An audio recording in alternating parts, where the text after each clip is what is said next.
YCP మాజీ మంత్రి పేర్ని నాని ఇవాళ ఈ పిటిషన్ కనిపిస్తోంది. అయితే రేషన్ బియ్యం మాయం కేసులో విచారణకు రావాలని పేర్ని నాని కిట్టుకు పోలీసులు ఇదివరకే నోటీసులు జారీ చేశారు. దీంతో నోటీసులు క్వాష్ చేయాలని పేర్ని నాని క్వాష్ పిటిషన్ దాఖలు చేశారు. గోడౌన్ మేనేజర్ తో పేర్ని నాని పిటిషన్ వేయించినట్లు సమాచారం. అలాగే ఇవాళ పేర్ని నాని సతీమణి జయసుధ ముందస్తు బెయిల్ పిటిషన్ పై ఇవాళ జిల్లా కోర్టులో వాదనలు జరగనున్నట్లు తెలుస్తోంది.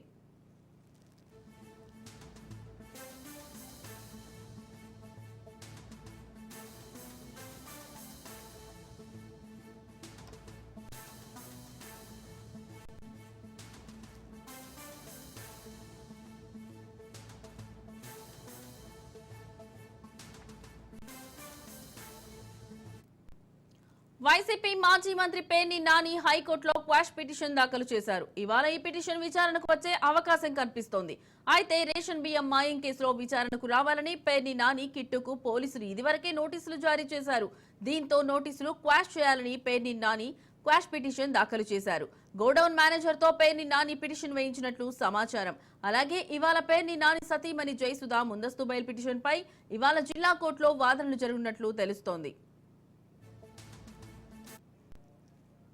ఇక ఇదే అంశానికి సంబంధించిన మరింత సమాచారం మా ప్రతినిధి క్రాంతి ఫోన్ ద్వారా అందిస్తారు. క్రాంతి, చెప్పండి, మీ దగ్గర ఉన్న లేటెస్ట్ అప్డేట్స్ ఏంటి?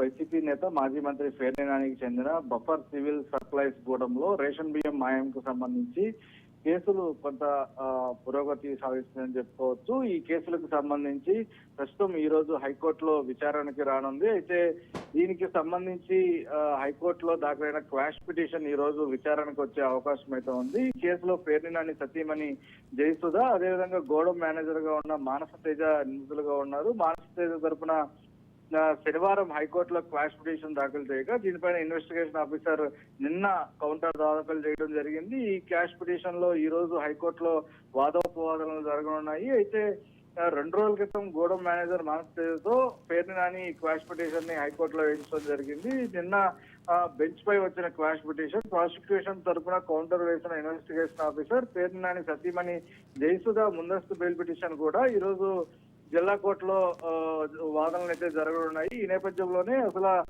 బియ్యం మాయానికి సంబంధించి ఎందుకు జరిగింది, ఎక్కడికి వెళ్ళాయి అనే అంశాలకు సంబంధించి కూడా ఈ రోజు వాదోపవాదన జరిగే అవకాశం అయితే ఉంది. మరోపక్క ఈ మాయమైన బియ్యానికి సంబంధించి ఏదైతే నగదు చెల్లిస్తామంటూ కూడా ఇప్పటికే పేర్ని నాని తరఫున అధికారులకి తెలపడం జరిగింది. అయితే నిధులు గనక చెల్లిస్తే ఖచ్చితంగా అవి మాయమైనట్టు ఒప్పుకున్నట్టే. దానికి సంబంధించి కూడా విచారణ జరిగే అవకాశం అయితే ఉంది.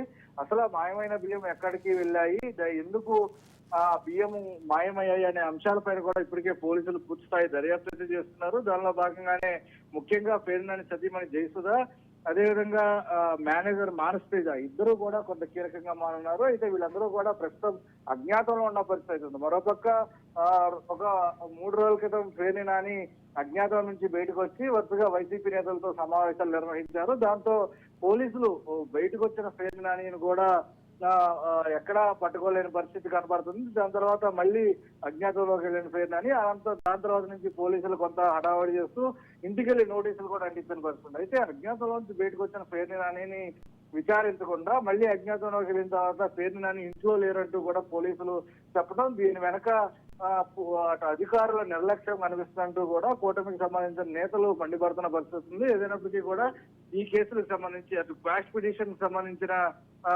కేసు ఈ రోజు హైకోర్టులో వాదోపవాదాలు జరుగుతున్నాయి. మరోపక్క పేర్ని నాని సతీమణి జయసుధ ముందస్తు బెయిల్ పిటిషన్ కు సంబంధించి కూడా జిల్లా కోర్టులో మధ్యపట్నం జిల్లా కోర్టులో కూడా వాదనలు ఈ రోజు జరగనున్న పరిస్థితి ఉంది.